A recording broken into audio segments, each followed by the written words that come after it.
I just don't get it.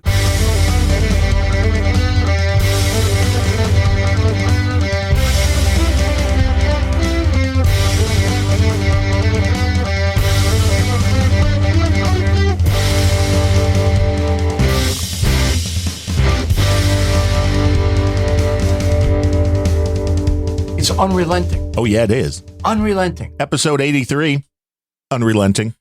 I'm Darren O'Neill. He's Gene Nivdu. That's correct. Can you spell that? No. No, sir, I cannot. That's why I close enough. Would not be really good at stealing your identity, because if I walked into a place and tried to like get a mortgage or something, like, can you spell your last name, sir? No. Yes. No, I cannot. Is that bad? Is that a requirement? I'm not sure you're bald enough to be able to steal my identity. I need to shave the head and put on a fake beard. I get it. Yeah, exactly. Like the worst fake beard ever. And they're like, we'll just pull up a picture of this guy in the internet. And they're like, oh, yeah, that's you. Same guy. Yeah, that's you. How you doing? So what's going on with the new machine, old machine? Nothing. New machine, literally. new mic. I mean, I had all these plans of doing shit, and then a new game came out. So there we go. A nude game? Do you have to play nude? Hello. It's a nude game. Hey, a nude game came out. New NEW, but gotcha. You know, it's called Starfield. Now, so another space game. What makes Starfield different than Star Citizen? It's the most hotly anticipated game of 2023. Hey, did ChatGPT write that? No, but it actually is it's from a big studio, so it actually has big marketing behind it. It's from the same studio that made a bunch of other games. See, now I don't even know what the hell I'm talking about. They made all those other big games. You know, all them big games that come out from their studios. They made a lot of money. They did make a lot of money. But they're Bethesda. That's right. They've been around forever. Even I've heard of them, and I know nothing about games. Exactly. They're one of the major studios. So this game's been, I guess, about 6 years in the works. Damn. And unlike Star Citizen, which has been in the works for 11 years and still not released, this still in beta. I mean, it's released in beta anyway. Alpha. Oh, it's released. Okay, it's still in alpha. Star Citizen is still in alpha. That means if they run with all of your money, they're like, yeah, not our fault. That's exactly why it's still in alpha. Not our fault at all. Literally the exact reason. Is that what we're not promising? No. Hell, the game will come out. The game you paid for, that'll come out. Eventually. Yeah, we're still in alpha here on Unrelenting as well. Yeah. Well, I don't think we ever gotten even close to out of alpha. No. The Baron of Rotterdam is sending us boost. That's nice. 3333. Yeah, thank you. We try to get more boost than anybody else.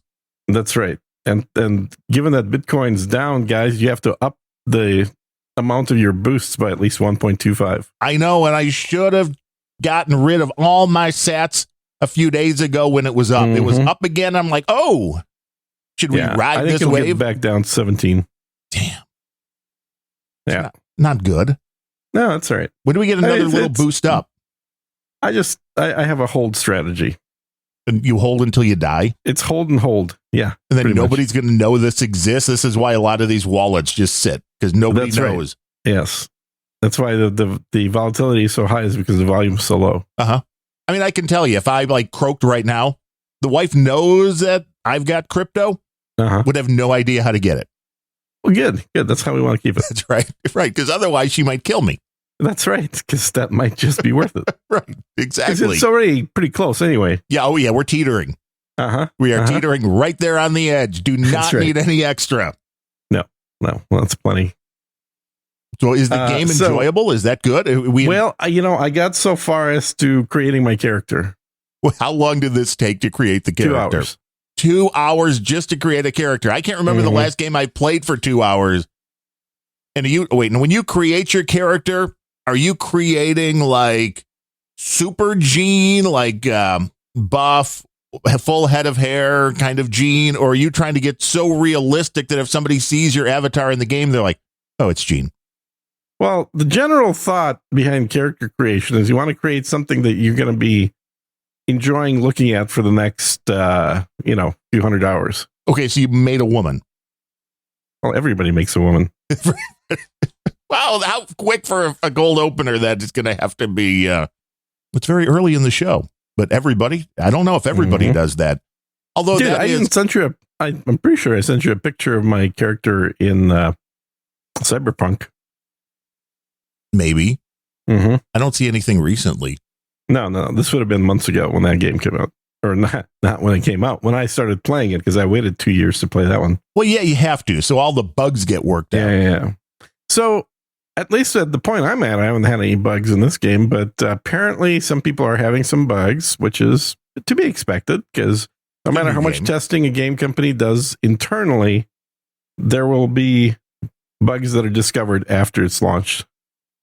That makes sense because you're really, as the people that buy the game, you're the beta testers. Let's be honest.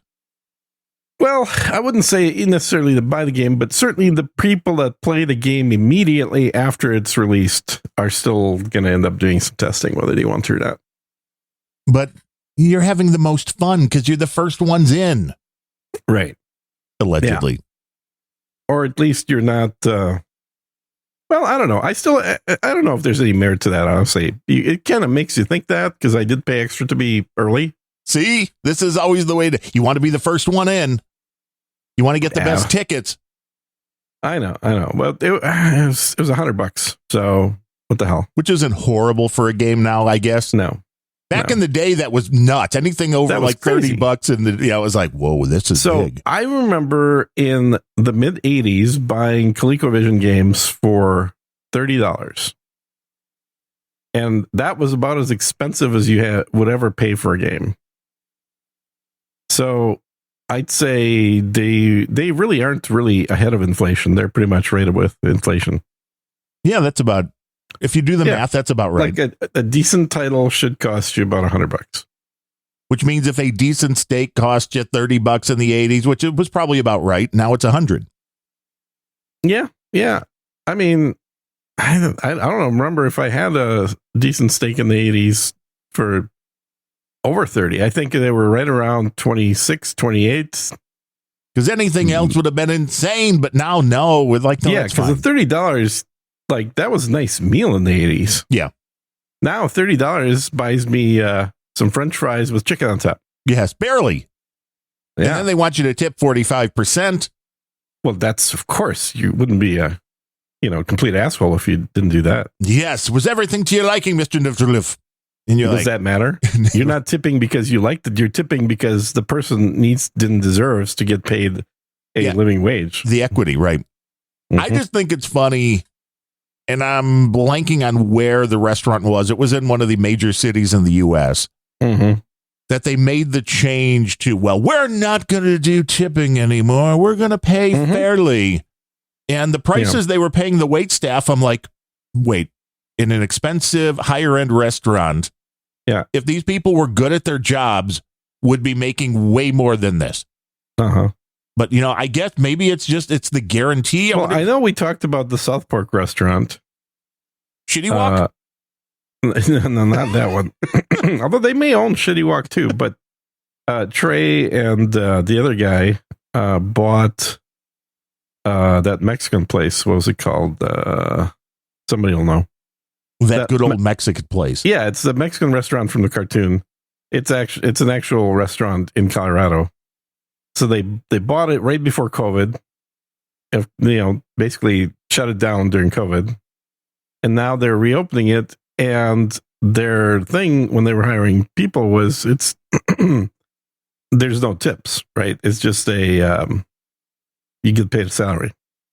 And it is Casa Bonita. Casa Bonita, that's right. Thank you to the Reverend Dr. Pfeiffer, who knows everything that Gene doesn't. Well, I figured somebody'd know. It's been in the news. But they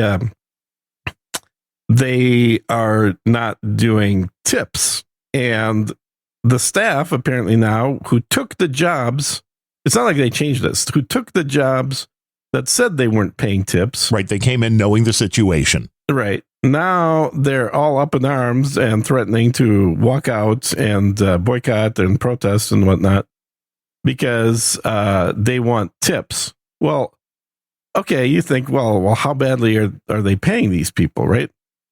Let me guess, $30 an hour? Yeah, $30 an hour. That's correct. And they think that's and they want tips on top of the $30 an hour now. Well, naturally, they don't want to lose their salary, but they see that as a inhumane wage for working in a restaurant. Because now it's not fair that they're not making more. That's a never-ending story. That's exactly right. This is the reason that you never give anybody the raise they ask for. You always give them less. Yeah, you have to, because otherwise, if you give them the amount they ask for, they're going to very quickly, probably within a month, decide that it's not enough. Well, it's the oldest negotiation tactic in the world. Mm-hmm. Always ask for more. You'll meet in the middle somewhere. Mm-hmm. That's why I like these shows from Pawn Stars on down, or to the Kevin Smith one when they had his comic book stores one, where people come in and it's like, hey, how much do you want for this super duper thing that you're trying to sell I'd like to get $2,000. And they're $2,000. Like, oh man, I can't do that. Let me punch it up here. Right. Yeah, it looks like $500. It's going for $5. It's going for $5 on this other side. Look, I want to take care of you, but it's worth $5. I'll give you $1,000. Right. They're like, okay, that sounds fair. It's like, wait, I didn't know this is. It is so contrived on those shows. It is so ridiculous. Well, they came out fairly early, or maybe it was a couple of years in, but that's still fairly early now with how long Pawn Stars has been on the air. Yeah. They admitted that you're not seeing the actual negotiations. You're seeing a reenactment, which just killed so much of that show for me. I still enjoy it to see what people are bringing in and what the pricing ends up being. But knowing that whole part is contrived, or that it's already happened. It's like, okay, they had the negotiation, but there's that. You never see anybody really sweat because they know what the end result is going to be going in. Yeah. So it's not like, wow, I really need to get that extra $500 so I can go buy crack for my wife. No, no, they know what it's going to be. And everybody asks for more. And that's why I think it's funny. There's a couple of these Facebook groups, and it doesn't matter if it's for the rare Taylor Swift merchandise or autographed baseballs or for Michael Jordan rookie cards, which is another group I just got into. Oh, Jesus. But all of them in these Facebook groups have the same thing, which is, well, if you're going to list something for sale, you have to put a price on it. You cannot do an auction. You cannot list your item and say, I'll take bids for the next day or whatever. Why not? I don't know. I don't understand it, because what they do allow you to do is put whatever you want as a price or best offer. Well, that's right. Seems kind of, Which is basically doing an auction. Right, because that's what most auctions are. So here's the buy it price, which is ridiculously high that no one's expecting you to actually pay. And then you can also, we'll take offers. And I was thinking about that because originally eBay didn't have the buy it now or best offer. You could do a buy it now, I think, but there was no offer. And then they finally went to that. Because for when you don't know what an item is worth, of course you're going to put it up for something stupid like I want $1 million. And then after a month, when the best bid that came in was for $17, you're like, okay, I'll take that. Yeah. You know? So I don't know if you remember, there used to be another auction site that was called, was it buy.com maybe? Buy what? I don't know if it was Buy Auctions, or I thought that may have just been like another retailer. Yeah, I remember Yahoo Auctions was the biggest competitor. This was a site that I remember using in the 90s quite a bit, late 90s. And it was, I bought a lot of shit there. What I liked is the format of the auction. I think it was called a Dutch auction. Oh, right. They're still around, these things where you bid, and every time you bid, you have to pay like a quarter, but you'll win like $1,000 item for like $100 because that's definitely not it. They're making their money on the format bids. of the Dutch auction was very interesting. It was for multiple items only, right? So it's not like there's only one of these. You would just do a normal auction for that. But somebody has like a lot or a pallet of something. So let's say there's like ponchos, perhaps 10. Let's say there's 10 ponchos available, right? And then you put them up for auction, and using this Dutch auction, which I hope I'm getting right, but the way it worked is the top 10 bidders for those 10 items Oh, would right. get the items for the lowest of the 10 bid. Right. So the idea was you wanted to be in the top 10, but you didn't want to be the guy pushing the price up. Right. So it made for a lot of action right below the top price. And I think eBay may have done this for a while too, because I remember this. It was a little closer to gambling. Let's be honest. Right. Because it's like, well, you want to be in the range that's going to win, but you don't. Right. You want that lowest. You want to that guy that's coming in at 10.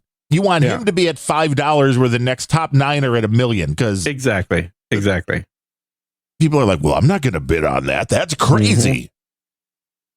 And I don't know why people ever sold half the way they did, but it was exciting. It was the internet. It was new. I think that was the whole shtick, is that they determined that they would get more action, more people bidding if they did Dutch auctions than if they just do a regular style auctions where, you know, whatever you bid is the price you pay. Because this way, it always kind of seemed like, well, even if I raise my bid, I may not pay that much. Right. Until next thing you know, you're the bottom guy. And then you're like, damn, I'm paying that much. Yeah. And everybody else is paying the same thing as you are. So it's not like anybody's getting penalized. So it was an interesting thing. For a while there, I want to say like probably in the first half of 1999, I think I got about a delivery a day coming from that auction. You I'm were not addicted to this exaggerating. stuff. I was literally on there every day at lunch at work. I would sit in my office, smoke a cigar, and then buy something. This was your gig. This is what you were doing for fun. Mm-hmm. Well, I was it was during the .com boom, and money was pouring like it was growing on trees. Woo! You were like buying a new Apple MacBook every day. Dude, my office furniture was $16,000. Oh, you were one of those guys. Uh-huh. And when the company went under, what'd you sell that stuff for? The company did go under, absolutely, as predicted. I jumped out of the company 6 months before it went under. Oh, you knew. Lost all my stock, of course, but oh well. You knew what was coming. It was so obvious, dude. We were sitting there mostly working for startups who were all going to go under. It's pretty evident. You were hoping that you would be the last one to go under. Uh-huh. Uh-huh. Well, that was the fun. I mean, I am horrible telling you like what year anything happened, but when I finally went to being fully self-employed, and by self-employed, you mean like talking to hot chicks about making their websites? Well, that was slightly after. Oh, okay. Well, that was part of that came in, but it was in the early days of eBay, the ability to do the automated sniping thing. Oh, yeah, I remember that. Was not a thing. I mean, it was early on. You didn't have a way to do it. So I came up with a little script that would do it, but eBay would not allow you to sell the stuff unless you had a physical product. So that's how far back this was going. So I remember buying the 3.5-inch discs in bulk, and the script was so small. I mean, it literally probably took 5 seconds to write it to the floppy. I mean, people are like, what's a floppy, dude? And sold thousands of them for like... You sold a script on eBay to snipe on eBay. Yeah. For like $12.99 a piece or something like that. Up. Yeah. And it was just because the only real programming knowledge I knew was HTML. So what this would do would open up the eBay page that you wanted inside of a frame, and it sat there with a little JavaScript that would press the now button. So you had to leave your computer on. I mean, this wasn't magical. Right. You had to leave your computer on and running with the little, countdown going down. You had to be connected to the internet. But when the time came that you set it to, it placed that bid for you. So it was counting down based on what it was reading from the page, or just based on a clock you set? They had to, you had to cut and paste the ending time and then decide how long before. So, I mean, it was fairly easy, although it was not a completely So it wasn't like refreshing the page and then reading how long is left right off the page. Correct. It No. wasn't that complicated. No. Oh my God. I can't believe idiots paid $12 for that. I know. Thousands of them. Jesus. I wish I had that ability to sell something like that now. Well, you do. You just need to slap AI on the name. True. AI eBay sniper. Yeah, it will Get yours decide. today. Right. It'll decide whether it's a good bid or not for you. Exactly. It will prevent you from making bad bids. Or will it Shit, do the I opposite? totally should sell it. Uh-huh. Or maybe it would be the opposite. Uh-huh. Like, it, you Uh-huh. tell it what, that's an interesting thing. Like, you just tell it what you want, and the AI will then scour eBay. And when Yeah. the item you want comes up for the right price, you don't even have to see it. It'll find it and bid on it for you. Now, that's a deal. Yeah. That's a good deal. Yeah, the old Blitz that he used to snipe at 7 seconds, maybe still do, and doing it manually. That back in the day, that was always the intriguing part. And I never understood why. I mean, I kind of got it, but I never understood why eBay to this day doesn't extend auctions by even 5 minutes. Don't they? I thought they had that rule that any No. bid increases by 2 minutes. eBay doesn't. Hmm. So the ending time is the ending time. It's almost like they're in cahoots with all the snipists. Maybe. Because then all the bids come in, because that's the one thing when you sell on eBay, not as a buy it now or best offer. Yeah. Usually you're going to see your auction. If it's something people want, you're going to see it go way up in the last minute. Mm-hmm. Because people go, wait, like, I'm not going to be dumb. I'm not going to bid early. They don't have the beautiful sniping tool anymore. They made it a lot harder to do that kind of stuff. And I was just always so pissed because I had to invest out of that $12.99. There was a decent amount of money invested in stamps, in bubble envelopes, and floppy disks. Oh my God. Uh-huh. We were keeping the post office in business. Well, yeah. Now Amazon's not even doing that. Nope. Mm-hmm. And the post office is going to go out of business, although there's a bunch of sniping tools online, so I don't know what you're talking about. well, there are now. Yes. Yeah. I mean, so you don't have to buy it from eBay. Bitnapper, Easy Sniper. Ooh. Uh-huh. Now it's all automated, but you have to probably give them your eBay login, which is Yeah. problematic for some. Gixxon. It's free. It's a free eBay sniper. Just log into eBay here. Yes, we're not going to do anything Nefarious. gnarly, except for on your behalf. And that's why I'm worried. Like, my dad's got a couple of Jordan cards that we're looking to sell. And I'm worried about selling anything on eBay now because of the fact that even though these things are graded and encapsulated by the grading companies, we've talked about that scam in the past. What's to stop somebody from saying, nope, I got the package, but it didn't contain that card? There's a lot of issues with eBay and with PayPal. I mean, I had that issue with the girl who just wouldn't even answer me when I'm like, look, the tracking number shows it never got here. It. Yeah. And then we did get the money back from PayPal. So it's like, yeah, sorry, honey, you should have responded. But that's why I'm worried about anything that's like over a few $100. I don't know if I would sell it on eBay just due to the fact that you have zero control over what happens when it leaves your hands. Even if you package it great, you send it UPS, you send it signature confirmation, you send it insured. The package gets there, they open it up, they take a picture, and they're like, this guy sent me a brick. Yeah, which happens all the time. Apparently. So we went to an auction site now. So Heritage Auctions, which does a lot, which this is something I did not realize because I'm figuring eBay, they're going to take their fees, and eBay takes a lot of fees. They're a lot these days, yeah. Like 12%, I think, is kind of...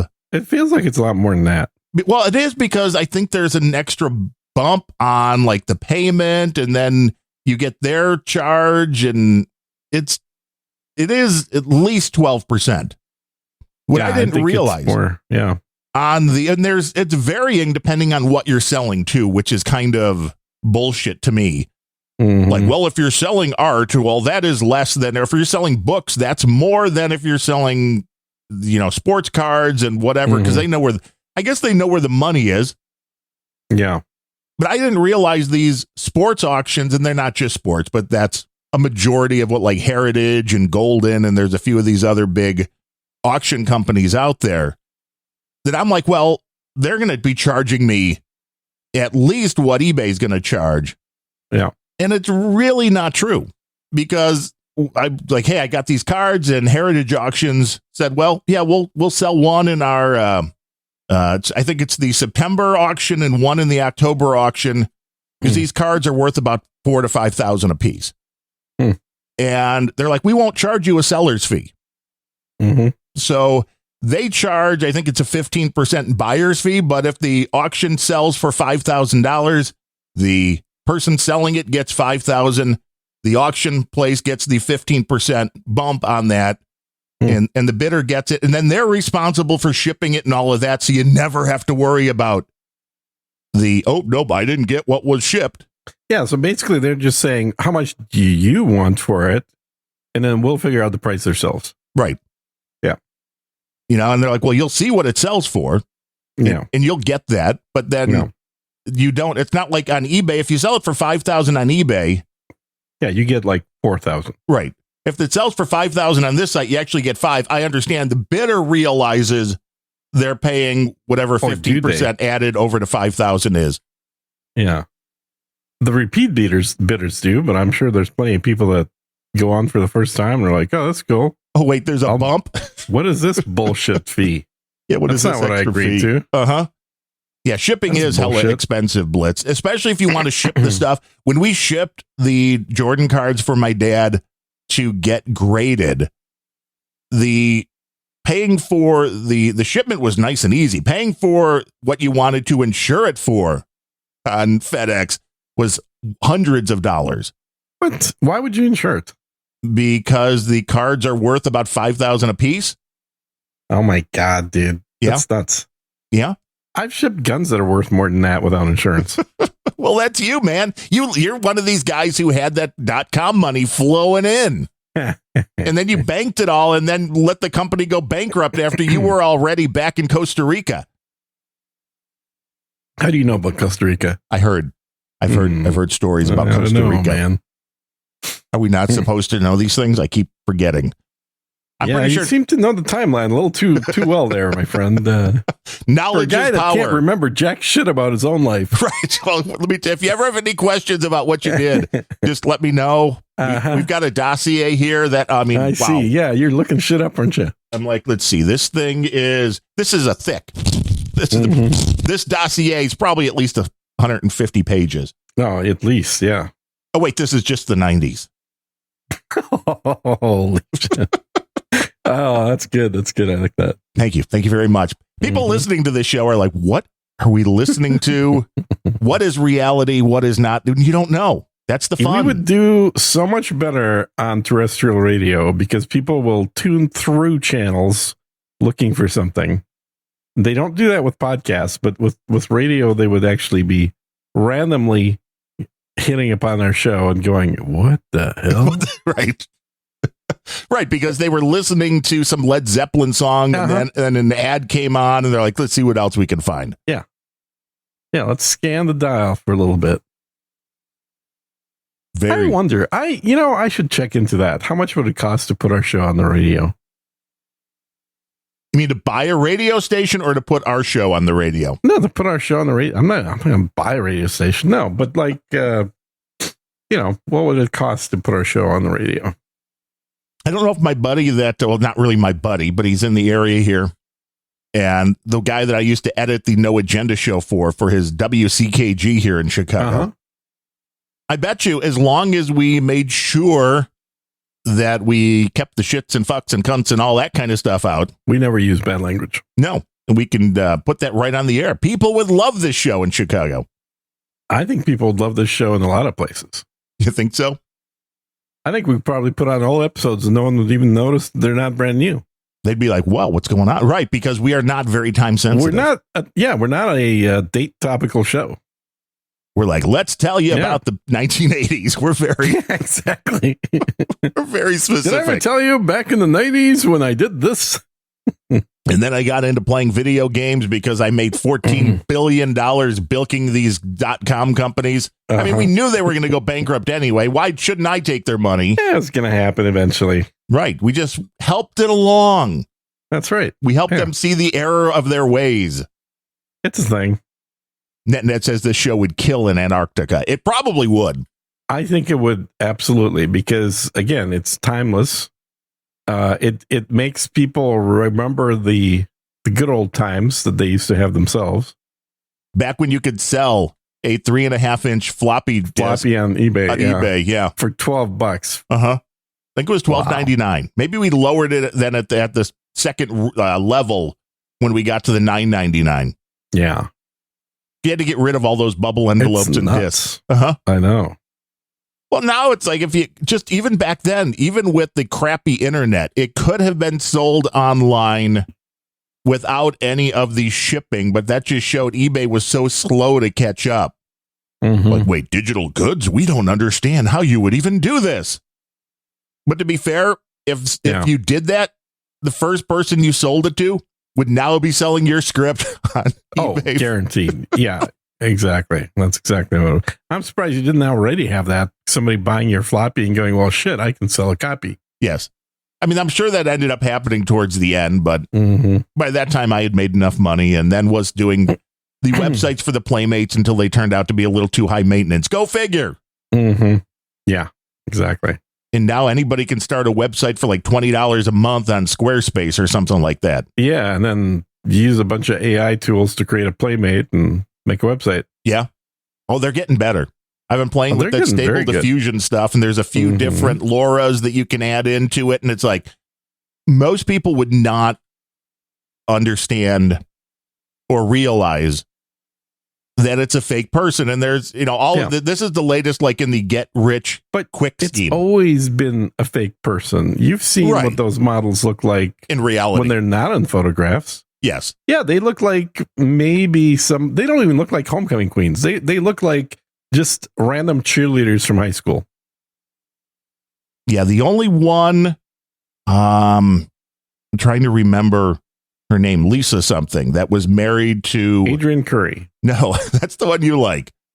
There was a Playboy Playmate back in the 90s that ended up being married to the White Sox Scotty Pasednik, who so the World Series here, and it was during the World Series because my parents had tickets up on the club level and we were up there, and she walked right by, and I was like, "Damn, looks just as good in person." That was like a rarity to be like, "Whoa!" But that's not a good example of in person. That's somebody that's dressed up to the nines to True.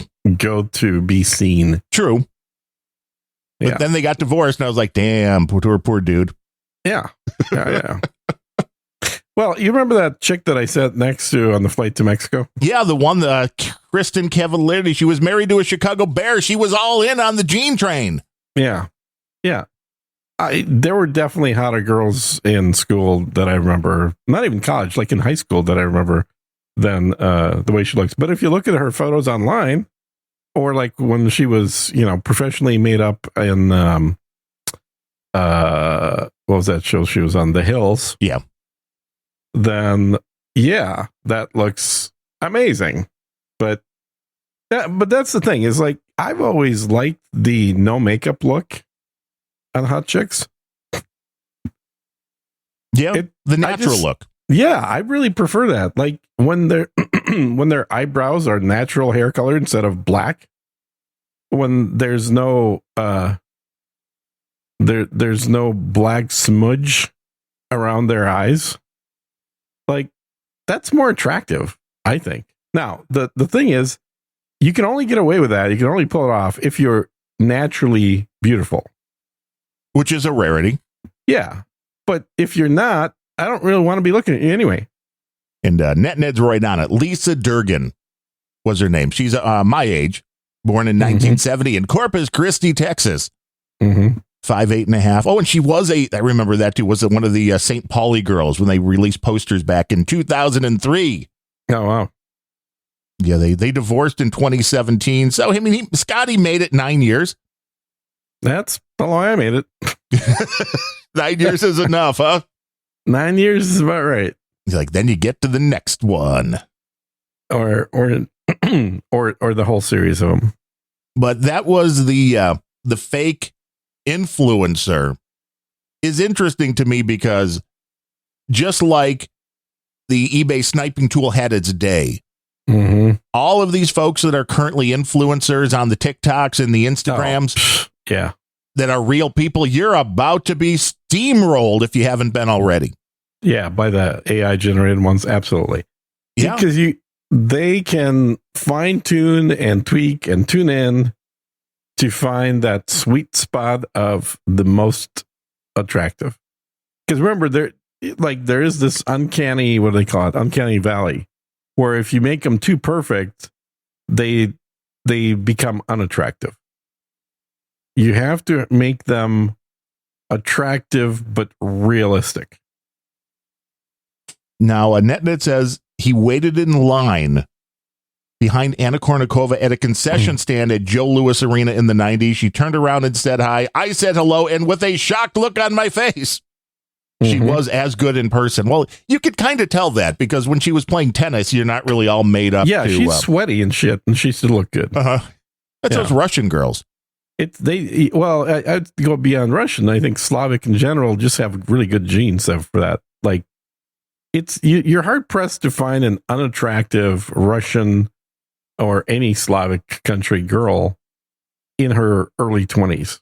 That's why you're like, when guys are looking to bring in a wife, they're like, yeah, I don't even have to see her. Just that's almost true. That's almost true. Like you'd be hard pressed to go wrong with getting somebody from there. I kind of find that it's there's a lot of Asian women that are very much in that category as well, where like with no makeup and everything, they still look really hot. And there's no question that there are so many of the AI Lauras and all these things that they're Asian women really big in AI.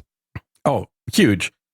And I think for a couple of reasons. One is because of the whole, the nerds that are playing with the tools were the ones watching. Oh, 100%. They were the one watching anime cartoons when they were younger. Like back when they were virgins, a couple of years back, they were watching a lot of anime. Mm-hmm. This is true. But what I don't get, although if you have full control over what you're creating, I don't understand yet the money-making opportunity of being an AI generated influencer on these, because a lot of what you're getting is a brand will be like, well, hey, we'll send you a product. If you wear our dress, you'll get X amount of money. If you drink our energy drink. It's usually not a dress or an energy drink. It's usually some innocuous product that has nothing to do with, but they'd like to get you advertising it, like dog food. Right. Now, how do you get the dog food? I mean, that's the harder part into, how do you work that into? I don't think that's that hard. It's called Photoshop. I guess. You're like, boom, there it is. Boom. This is right. Look in the background. There's my dog. You don't need to AI the dog food. You just take a picture of it. True. You mix that right on in. Yeah. It's all about just getting the eyeballs and then being able to. Do you have to fool? That's the other question. Yeah. Are people following obvious AIs on Instagram and the TikToks and that? I think some are, but some are probably just following hot and don't realize that what they're seeing they is don't care. Not real. Know. Yeah. Well, it's great too, because again, you just go, you type in what you want. None of it is really real. I mean, we've been basically using Instagram filters for these people for a long time. Well, yeah, everything is softened. Well, except for you, because you want the harsh reality right there up front and center. That's right. Which seems to be the hardest, that's mostly what I do on my OnlyFans, though. It is kind of funny, though, because when real hard, right up front and center. Using the AIs, using the image generators to create people, it is very hard to get that the reality look with skin and blemishes, and it's all too perfect. And that, as you said, that said something often people like, well, no, that doesn't look natural. That doesn't look right. It's too. So is this the last step for creating these things in AI, is to have the ability to make it look natural and not perfect? Is the imperfections the trick? I'll bet you there's going to be some type of a realism filter that's going to become available. Well, I'm surprised this doesn't exist yet, because it's usually just in the skin tones and that. And the AI for enhancing portraits already exists, where you can go in. There's a few different companies that make them. On1 is one of them that I've been using for a long time. On1's been around for literally decades. Yeah, they're big in all this stuff. And when you pull up and you can do a plugin, they have their own software, but I use it as a plugin on Photoshop. If you take a photo and you go to their portrait app, it's now Portrait AI, of course. Of course. It will automatically give you a little square around the face so it can see the different people in there. And if there's multiple people, you can do whatever you want differently to each person in the photo. And it will do things like it wants to remove blemishes and remove shine from the skin. I'm wondering how long until they realize there's money in going, oh, this is obviously an AI. Yeah. Let's make the skin on the face look more natural. Let's add pores because we don't want to perfect this. We actually want to make this look real. Right. But they're probably pretty close because they're already at the point where they can automatically figure out where the face is, where the skin is. And then it can't be that big of a jump to doing let's just add some kind of texture. Yeah. Well, on the topic we started off with, when you're doing character creation in these latest generation of games, this is in a bunch of them. There is a layer, if you will. One of the steps is blemishes. And see, Brooklyn says, this is an AI podcast. No, this is not the AI podcast. No. Yeah. This is totally different. Yeah, this is a completely different podcast than AI. But we talk about mostly AI. Yeah. But now you get textures when you're creating your character. Well, it's not textures of blemishes. It's literally like you've gone through and picking the eye color and the skin color and the different tonalities of the cheeks versus, the chin and the nose. And I want to know, what does your character look like? I'll probably do some streaming. Everybody else seems to be streaming this game right now, so I might as well add it to my YouTube as well. I'll do that. Well, yeah, you can grow an audience. Not really, but I'll go ahead and stream it. No, the thing, there's only one thing you need to do to grow an audience, and I know exactly what it is. I've interviewed people that have millions of people that are subscribers on YouTube. I've taught other people to do this. This is very easy, but I can't do it. Okay. And that is consistency. Right. You have to be on 5 days a week, every week for 6 months or more. I can't do it. I can do it for a week, maybe 2, and then I'm going to start missing days, and then I'm just going to drop out. And I've done that like 4 or 5 times now, where I start off, I'm like, okay, I'm going to do it again. The longest I've gone, I think, was a month and a half, and I just felt like it was a real job, and I got sick of doing it. Well, it is a real job at that point. This show is on the border of me getting sick of doing it. You're like, this is Luckily, a real job. It's only 2 hours long, but if it was any longer than 2 hours, I'd be like, dude, how about we wrap this up? I mean, we're getting close to episode 100. I know, right? Be like, were people going to want more? Or they remember, we probably did 20, 30 episodes before you rebranded the show. I don't know if there was 20, but it was probably at close to 10. Yeah. Somewhere in there. Maybe 75.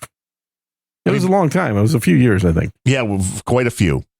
Felt like it. Then we went back to Grumpy Old Ben's, and then nobody donated, and then you told people not to donate to the show. Yeah, well, I think it's good advice. Which has only helped Planet Rage, which seems to be getting the donors. Well, good for Planet Rage. As long as one show gets them, that's all I really need. You're like, yeah, just one show. That's all I care about. Oh, if one of them pops, man, all we need is one of them to go viral. Mm-hmm. Yeah, and I don't think people ought to be donating to that show either. I mean, you think about the current state of economy. What are you guys thinking? I want to know. What is somebody who's I don't mean like 300 sats or some other bullshit amount that people pretend they're donations.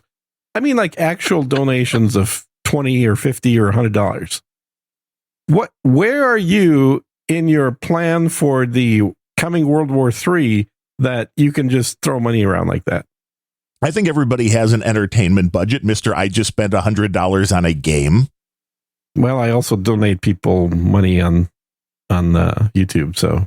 See, well, but, now you, but no. I'm not a good example of you donate on examine. YouTube. Well, where's the random thoughts, man? You've never came into random thoughts like here's $1,000. Give me a random thoughts. And in the knighthood. grand scheme Boom. of things, of the amount of time that I listen to random thoughts versus watch YouTube, well, I've donated the appropriate amount of money because I'm not a hot AI female. I get it. Yeah, why aren't you? I don't know. I can make way more money. Yeah, man. If you were, I might be listening more. Yeah, that I would might be. consider your opinions to be more valuable. She's gonna be like, "Hey, I was watching this really hot chick talk about this. I thought this was great." I'd be like, "Gene, that's me." What? Uh-huh. Can you imagine how many people's brains would explode if they knew who's behind half of these things they watch?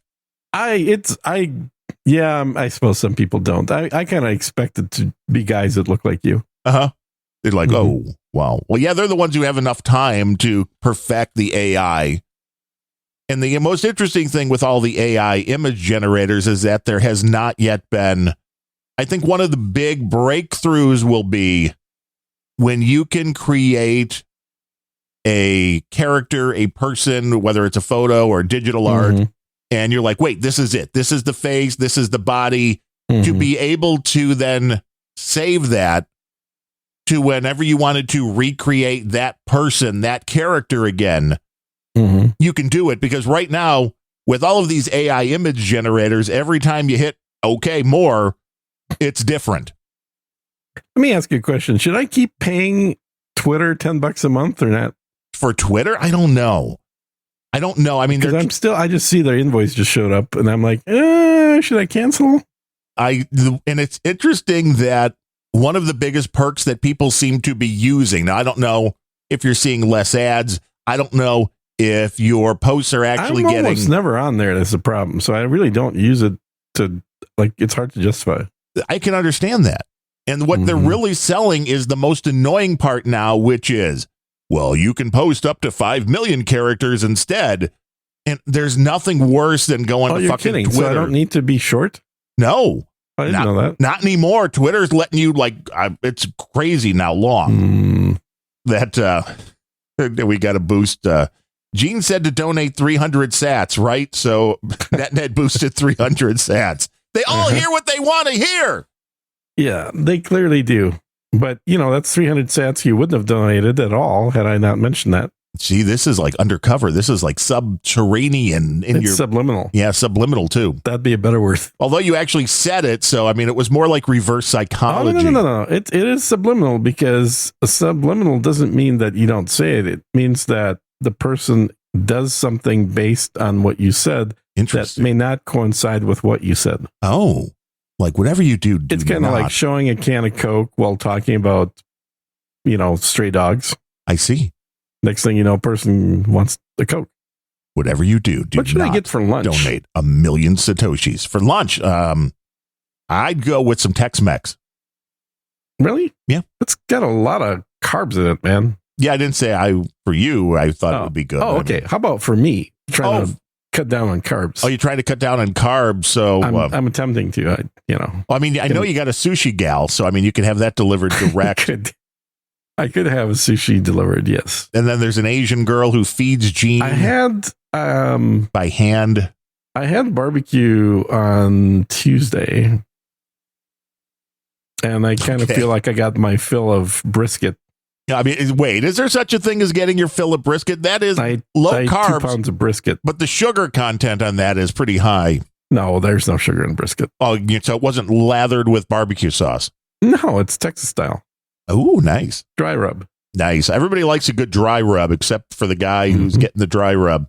Well, I don't think many people like the dry rub. Most guys tend to like something a little wetter. You gotta have a little bit of lube going on. Lots of sauce involved, man. Lots of sauce. NetNet boosted 8,008, saying some boobs to go with the 300 sats. Well, thank you. Oh, look at that. Yes. See, and nobody. We don't mention boobs, and therefore we get donations with boobs. Didn't we mention a That's how lot it of works. boobs? I think we did. No, shut up. Okay, so just brisket. I can see that. You don't once you start lathering in the barbecue sauce, then it starts Yeah. becoming a little more Barbecue unhealthy. sauce has, I think, about 2,000 calories per spoon. Yeah. Well, it tastes so good though. I mean, you start with molasses, and, Uh-huh. and then you add everything else in. And a good dry rub that was nice on a nice slab of ribs. Mhm. It's been a long time since I had a slab of ribs. And I managed to snarf the burnt ends because I was the Oh. first one walking through the brisket line What brisket So, line? Where was that this worked out brisket well. line? at work. Oh, so wait, there's like free brisket at the company you're doing work for? Well, I mean, yes, but Wow. I don't go to the office. And you were, well, then how did you get the burn ends? Well, because we had our quarterly meeting, so I had to come to the office. And how many people did you knock over to be the first in line to get to the burn ends? It was easy. I just skipped the meeting right before lunch, and I made sure I was the first one there. You're looking at the schedule. Let's see, free burnt ends and a brisket. Huh. Meeting about quarterly financials. That's not important at all. I made the right choice. That's right. You got the brisket. Uh-huh. You got the brisket. Yeah, it's as far as quarterly meetings go, it was a good quarterly meeting. I didn't really present this one, so I was just kind of chilling out. We had a few guys that wrote new books, so got copies of those. Well, this is the whole book scam. This is the only way you move your books. What do you mean book scam? Book scam. It's book scam. There's no book scam No. No, we got a new partner from Australia. Met him. That was always fun. Gene's like, I will come in and speak to all of your employees for free as long as you buy them each a copy of my book at full retail price. I've never done that, but it is something that a lot of people do, and that's a pretty good way to move books. Uh-huh. Yeah. There you go. That is true. Oh, I'm going to be working on a new book. Oh, what's it going to be? Don't have a title yet. But what's it going to be It's a about? business book. All my books are business books. None of the erotic fiction coming out yet? I can't write that shit, dude. I've tried. Seriously, I've tried to do that. No, I'm not any good at it. And then the Russian operative, Sergei. I think if you want to write erotic fiction, you have to basically be a woman. Right, I think, maybe. I mean, you may have male genitals on the outside, but your brain has got to be female to write erotic fiction. You have to be able to have an imagination. Yeah, but you have to take the time to describe and talk about stuff instead of just jumping right in there and not really talking. You have to. Yeah, I hate everybody that writes a book that actually describes and talks about stuff. Yeah, When it comes to sex, yes. so yes, I think Ned so. wants to know if you could write neurotic fiction.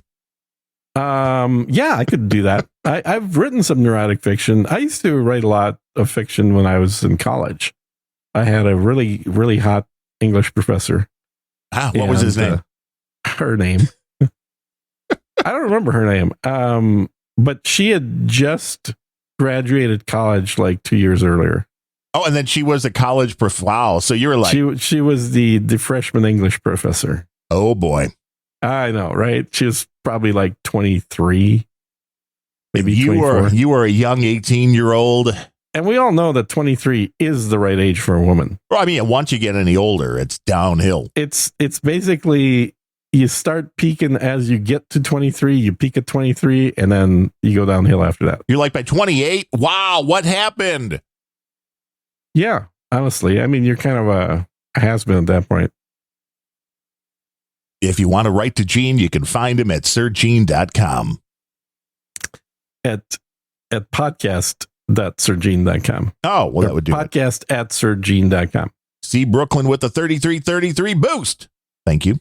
Yeah, look at all these boosts. Now, how are you finding out about these in real time? They are popping up in the troll room. Oh, so there's some kind of script thingy. There is a boost bot, which we give 1% to, and when the boost comes in, What? I never agreed to a 1% to somebody else. 1% of Bullshit. nothing is It's nothing. coming out of your deal, not mine. It's even worse. I think your buddy Curry, I think, gets like 1% no matter what. Yeah, Of our show? for everything. I don't know how Hold it all on. works out, but the whole the What podcast kind of scam index is this? is in on all of this, man. The podcast Oh, my index God. is making 1% of every boost going anywhere. Well, that was the original plan. Uh-huh. That was the exit strategy. Yeah. If Yeah. we get a little bit of every donation, you can keep up those servers. Mm. And then maybe more. Oh, wow. Look, money just came in. Woo! You mean sats? Yeah. I mean, theoretical money. Yeah. Right. I mean, I can turn it into real money, but I keep waiting. I'm like, well, do I need to get this up? I want to, come on, go up a little more. Go up more. Go up more. Don't go down. Don't go down. Mm. So I'm getting ready to buy the new phone next week. What kind? iPhone. Ooh, well, there's a new one coming out, right? Yeah. So even though our show doesn't really talk about topical time-related issues, we'll talk about Except this. the brand new iPhone, although you don't know what number as long as you don't say it. Yeah, exactly. You're like, oh, it's going to be the newest, bestest it's thing. the new People one. are going The to new love iPhone. it. All the new It's features. the one I'm getting. Yeah. The main new feature that I'm looking forward to is finally having a freaking USB-C plug on the phone. Oh, CSB loves the USB-C. Yeah, well, he's not wrong about that. That's He did not donate to us today, though. He was a taking the week universal. Well, off. don't mention them then. don't talk about somebody who's not donating. What are you thinking? Come on, don't even bring it up. But you told me nobody should donate, so shouldn't Nobody should donate. Shouldn't we applaud people. CSB for not donating? Don't mention any names of non-donators. How about CSB? Can we call it CBS? Can we just CBS? Yes, CBS. There Was you go. CBS going to sue him for using No. You just if you want to refer to somebody anonymously, you just call him the Pomeranian. the Pomeranian? How you doing? That we do not give because I do not like Genie. Is not good. He does not say good things I'm about pretty sure he Russia. dislikes you more than me right now. And that could be. Mm-hmm. Why would that be though? Even though you're a fellow Polak. Why does this dude freaking call me every podcast? Yes, Gene swear does to not God. follow you now on No Agenda Social. I follow him. You don't follow me though. He was mad about that. I don't follow you. No, didn't you You unfollow me? pissed me off. That's why this show's coming to an end. Mm-hmm. No, you just said something that I didn't agree with, so I unfollowed you and blocked you. Did So you there. did you mute me or did you I don't think you blocked. No, I didn't block you. No, I'm kidding. He muted. No, I didn't mute. I never mute anybody. To me, it's either a block or nothing. It's all or nothing at all. Yeah. So what is the new feature that we're looking for on the new iPhone? This is not sponsored the by USB-C Apple. plug.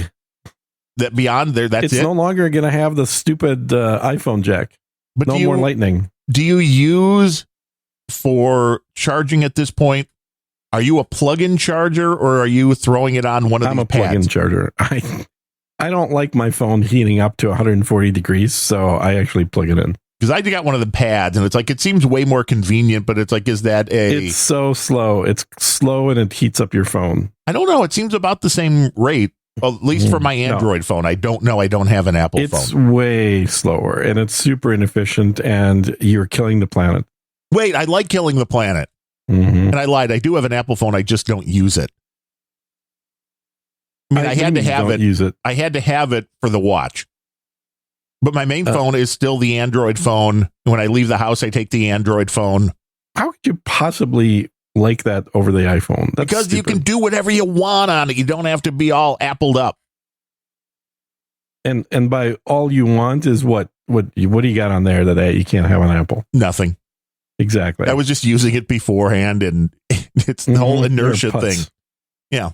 I don't want to go and change it. Although I don't use the phone for nearly anything where I don't understand my wife. I mean, on so many things, I don't understand her. But that's Mhm. because we've been together since 1988, and it's now 2023. But she'll sit there when we're watching TV, and I don't mind the, okay, whatever you're watching, maybe it's not all that exciting. When you're watching a show that you like, I don't understand having another screen in front of you because you can't really absorb what you're watching. And I know you're a multitasker kind of guy, but the more screens, the better, man. even I'm worse. actually looking at a new laptop right now too. So, wow, a new Apple? You getting the Air? No, I already have that one. You want the Pro? No. You want something different because you want to play games on it. Yeah. There's a cool gaming laptop I've been keeping my eye on. So an Alienware or It's no Alienware sucks. well, that's because they're Dell. No, it is a really cool thing. It's a well, I'm not looking at it, but I'm pretty sure Asus is who makes it. Yes, The unique- Asus NetNed. Yes. The unique characteristic is it has two screens. Okay, So it how are has they? It has the normal screen, the way you'd expect it. And then the keyboard is actually slid towards the very front of the laptop. And behind the keyboard, between the keyboard and the hinge, is a second screen. So Kind very of much like the Apple that failed. a very wide screen. Okay, not a little bar then. No, it's an actual screen, but it's very wide and it's the same size as the keyboard. So the keyboard and the screen are basically split down the middle of the laptop. That's weird. It's really cool looking. And I think it's the Zen something. It's like an Asus Zen something or other. I can't remember the name of it, but I've been seeing this thing for really the last 2 years or so. I've been kind of thinking this would be cool to have. I just can't justify it because I don't travel enough. Digi to really Guru need says one? is it the Asus ROG gamer laptop? No. And Digi also says the only reason Planet Rage gets any money is because of Larry. I'm not denying that. Larry's Wait, awesome. So I should have Larry as a co-host and then have a Probably. show that's inaudible? Yeah, I think so. So that's really what people are paying for is the inaudibility portion. Yeah, they're like, wow, I like this guy's voice. He gets down, he gets low. Yeah. I guess if you're testing speakers or something, that'd Could be be. Yes, you want to test your audio gear. it's the ZenBook Pro Duo, which makes sense because it's got two screens. That's why you would name it that. Now, NetNet says, tell Gene don't get it. Our marketing guy has it, and we've had all sorts of scaling issues with it.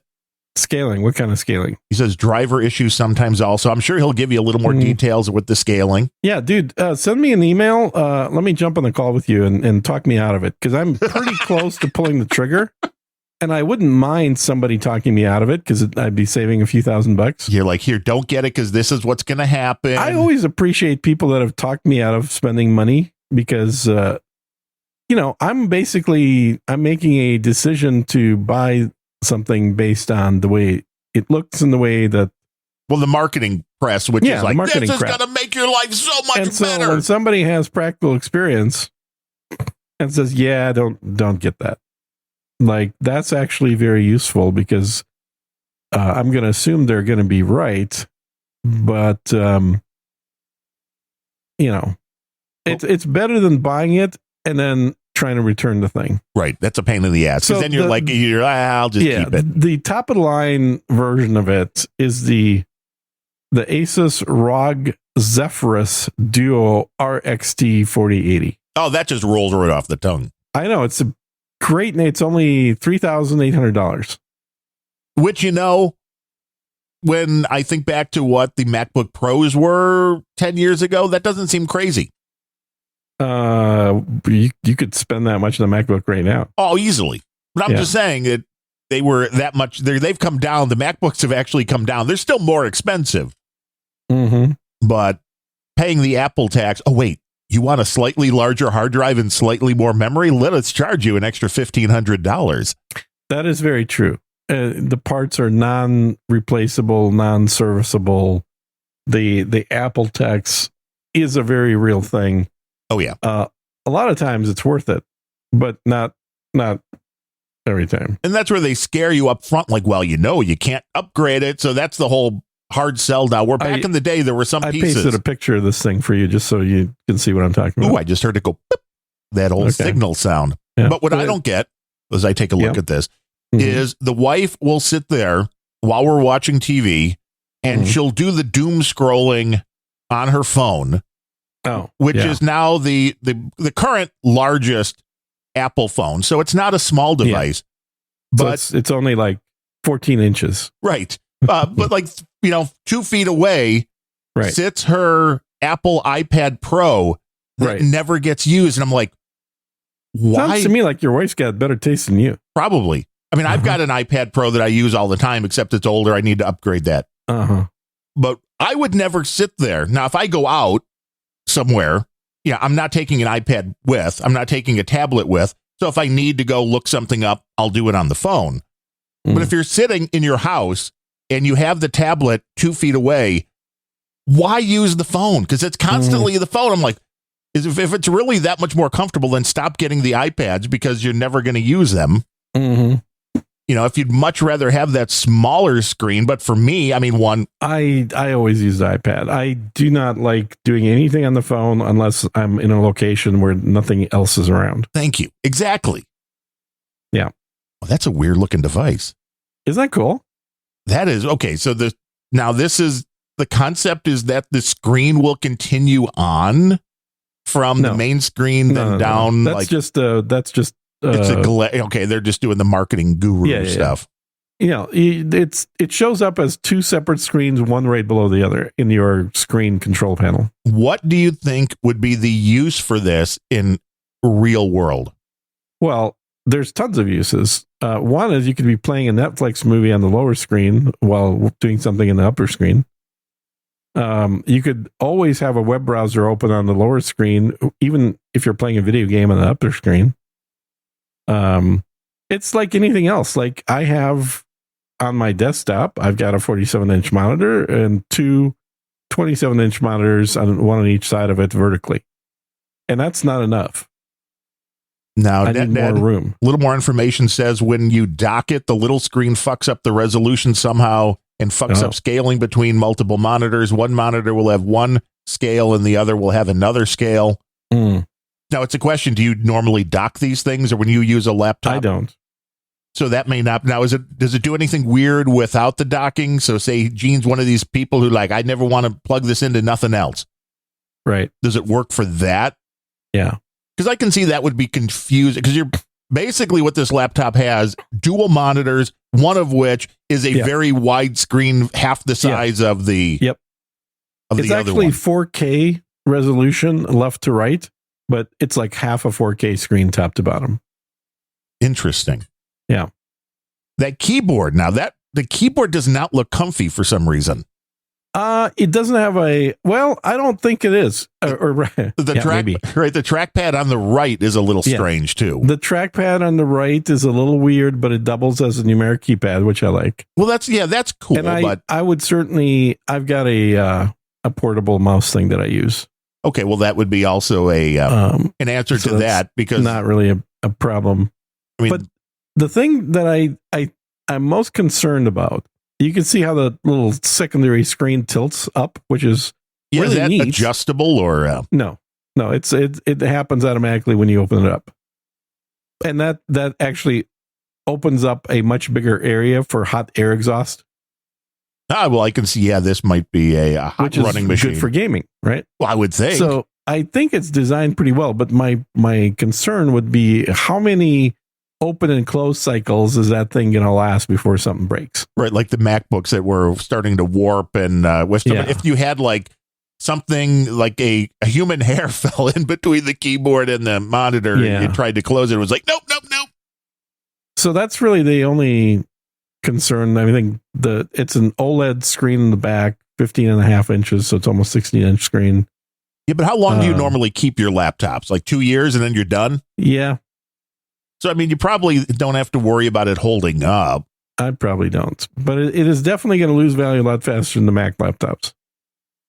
Yeah. Well, yeah, because people will still buy Mac laptops from 10 years ago. Yeah. And my Mac laptops historically have about 30 hours of use on them. Oh, yeah. Well, this is me with I bought an Asus XPS 15 laptop, right around the time COVID started. I don't think I've really ever used it because I hate it. And I really should have just gotten rid of it immediately because it was, not super expensive, but it wasn't super cheap. But I really should have gone. I mean, I went, this is cheaper than the Mac, and I'm not really in the Mac ecosystem because I didn't have the Apple Watch and the phone then. Now they got you. Yeah. Now I'm thinking if I go that it would be, although I'm also coming around to if they have, are they coming out finally with a 15-inch MacBook Air? Because that's out. Because that might not be bad out right now. Because the 15-inch seems like an okay size for me. I mean, I've got the 14-inch. So I've got the one that came out right before they announced the 15-inch, the M2 Yeah, the MacBook super Air. chip. Yeah, but the MacBook Air, not the Pro, because I traded in my original Pro for the Air M1, and then I traded in my M1 for the M2. They definitely have you in the ecosystem. As far as the driver issues. No, it's like I'm going to trade in my current iPhone for the new iPhone. That's right. It's good and bad that Apple does the trade-in stuff. It makes it kind of super easy to where you don't have to try and sell your old crap on eBay. You just trade it in. But of course, you don't get as much for the trade-in as I could get on eBay because all my stuff is barely used. Right. I mean, but the nice thing is, too, your phone just kind of, the new phone wakes up with pretty much set the way you want it. Yeah, that's always been the case. But you don't have to trade in to do that. No. You just have to buy a new one.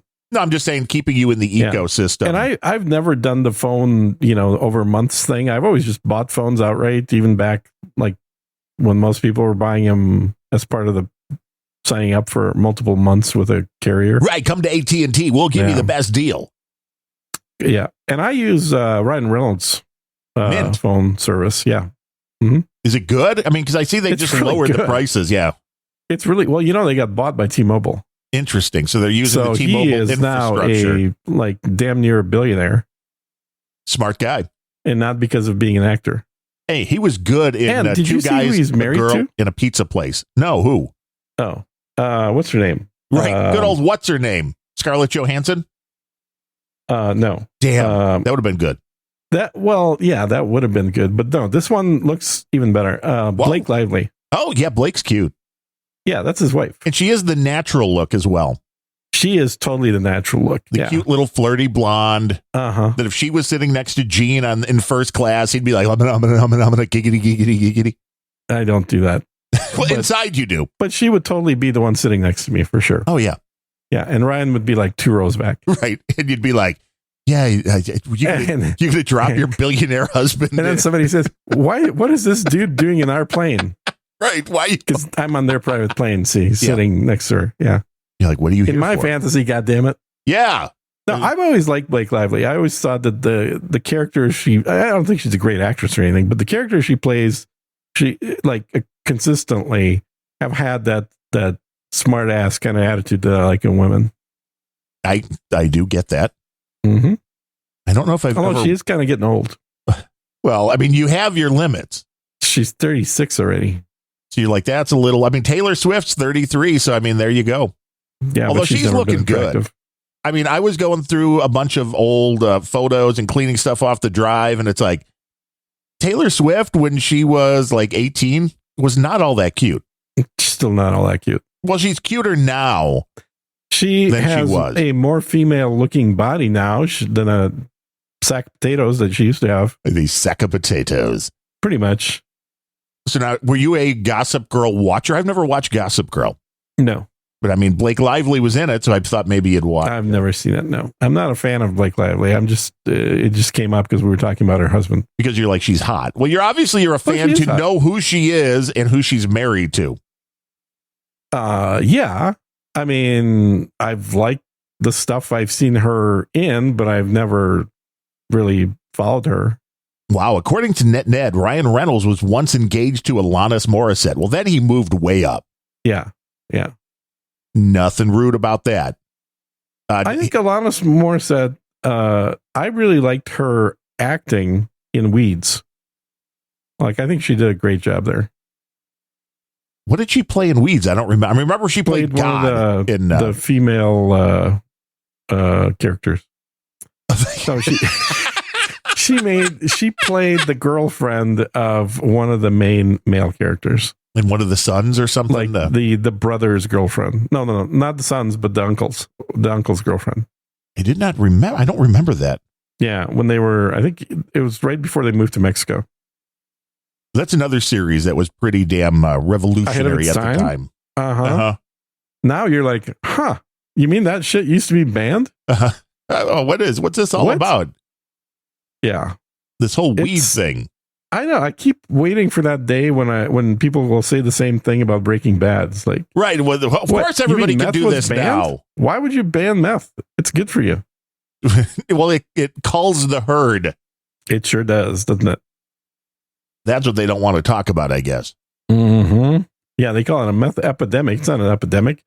It's a designed response, birth prevention drug. Yeah, we're looking to get rid of some people. That's all. Get rid of some, people. Yeah, the kind that we're looking to get rid of. If they fit a certain demographic. It works. Yeah. She was only in 8 episodes of Weeds, so that may be why. She was blocked out on. But I think she did a very good job. Like, she did not come across as look at this singer trying to pretend to be an actress. I think she did a good job acting. Well, I mean, I don't know if it was as good as her performance in Jay and Silent Bob Strike Back. She was horrible. She was horrible in that movie. What about Dogma? Did you like her as God in Dogma? No. So she got better at the acting thing. I think that the role that she had in Weeds was much easier for her to play than God. Well, yeah, okay. It's a little harder to play God. Yeah. And as far as the driver people. issues on that laptop, NetNet says sometimes when they plug in different video or camera equipment, it locks the whole system up. Oh, well, that's not good. Hey, NetNet, can you find out what model? Because there's like 15 models of this thing that they make. Can you find out which model you guys have? Yeah. And how old is it? Is it like one of their first generation versions of this, or is this like brand new? And then if you tell Gene it was an old one, he'll be like, well, they had to fix that by now. Well, they may have. I don't know. I'm still very tempted. I mean, it's the most unique laptop that I've seen. Digiguru says, has Darano not yet seen Idiocracy? What is Idiocracy? Is that a movie? I'm going to go and slap you right now. Well, you have to come to Chicago. And that way we can go over to Gibson's. Get some pizza first, and then I'll slap you. Right. Is that now? Do you go to like the pizza place and have some pizza, and then go to Gibson's? Do you do a bang bang, or do you separate those off by? I don't go to a pizza place first of all because carbs. But, but you wanted theoretically, I really enjoyed pizza. The last time I was in Chicago, I had pizza. Well, because people are like, well, you didn't approve of the pizza I had, but I thought it was good. What Lou Malnati's probably some of those, or name another one. Giordano's, Giordano's. They're not bad. Yeah, because it was right next to my hotel, so I could literally walk across. And it was that night where a couple years back, I was flying through Chicago. This is so stupid. I was flying. My direct flight from Austin to Seattle got canceled. So they rebooked me on a flight through Chicago to Seattle. And we get to Chicago and our plane's late and I miss my connecting plane. They're like, we lied about that other flight. And the next flight is the next day. Well, they had to put you up then. They didn't put me up. They didn't do jack shit. What? Oh, what kind of crappy airline you flying? That's why you only fly private, Gene. Yes, I know. Only fly Gene Air. Consequent, Gene Air would be a great airline. I can only imagine the stewardess outfits on Gene Air. Know exactly what they would look like. They would look like the Britney Spears video. Yeah. Okay. That's perfect. I like that. Yeah. I've always, and it's really the Pan Am color outfits. Oh yeah. Oh yeah. I mean, did you see the series Pan Am? I mean, it only made it like 8 episodes. Of course.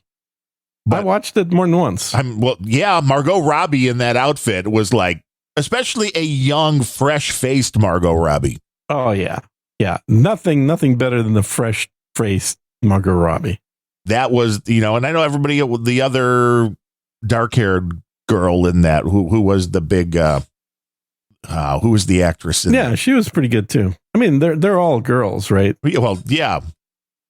But Margot Robbie, with like nobody knew who she was at the time, and the show was all being pushed. Yeah. For the other actress, and it was like, no, that's not what people are tuning in for. Mm-hmm. It's like, it's kind of a bummer that Christina Ricci, that's who it was. Yeah, she's hot too. I always like her. But not in Margot Robbie hot way. I think Christina Ricci in bed would be way more interesting than Margot Robbie in bed. Wow. Now, if Christina and Margot are listening and they want to test that theory. Yes. She's like, here's my email. Yes. Get a hold podcast, of me. My email, podcast@sirgenespeaks.com. They're like, well, you had us up until that point. Now we're out of here. I thought that was a great concept for a show, and I'm really kind of bummed that it didn't make it longer, especially. It was a very expensive show. Oh, it looked beautiful. Yeah. And it was very expensive. But now with AI, I think it's going to start getting a lot easier to recreate. You know, like this was based in what, the 60s, was it? It had to be like in the Mad Men era. Yeah. So it's a lot harder than just filming, you know, where you can go out and do stuff on the street. Now, you can't do that if it's supposed to be in the 1960s because you can't have a 2023 Tesla driving by. Mm-hmm. So I think it's going to get easier to do that with the technology they have out there. And while everything Brittany looks will be angry fake. in We're entering the age of no reality. No, I like it. Yeah. This is why people have to leave their house every now and then to see what's actually going on, because you'll be able to look at the internet and or they could just flip on their phone to see what's going on. I don't know, because you look on the phone and you're like, oh my God, there's bombs falling everywhere in Moscow. And then you walk outside and you're like, no, they're not. Well, there are. It's not happening right now. Literally. Not right now. Bombs falling. Bombs? Yeah. Where? In Moscow. Oh. Sounds like a war. Sure does. But I wish they'd bring Pan Am back. I like that concept. Somebody go back and do that now that we have the AI, because there were so many AI stories that you could tell. You know, this was like the ultimate, because this made perfect sense on why you could constantly bring new people in, because, you know, you fly. It was just like the Love Boat. Right. In the end. It very much so. But it could have been so much more. Could have been so much more than the Love Boat. I mean, I pretty much was asking for, and it wasn't a perfect show, but I thought it was humorous, the Superstore show. Oh, yeah. Is that done too? I've watched a few episodes of that. Yeah, that ended a couple of years ago now. That had that Mexican chick there. Yeah, America. America, yes. Yeah, who hates America, it turns out.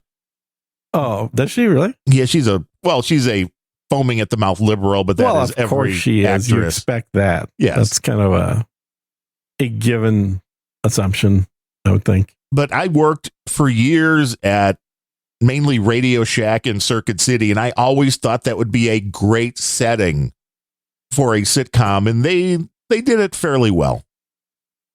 Yeah.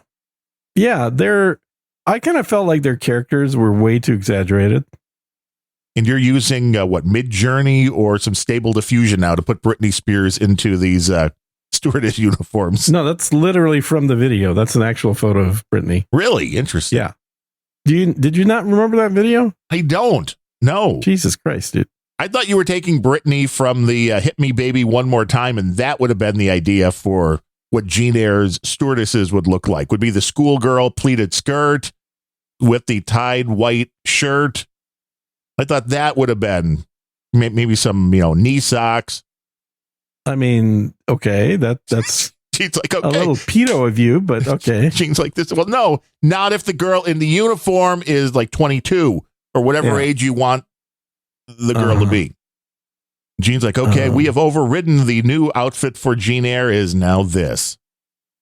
No, this is the outfit from the video from Toxic.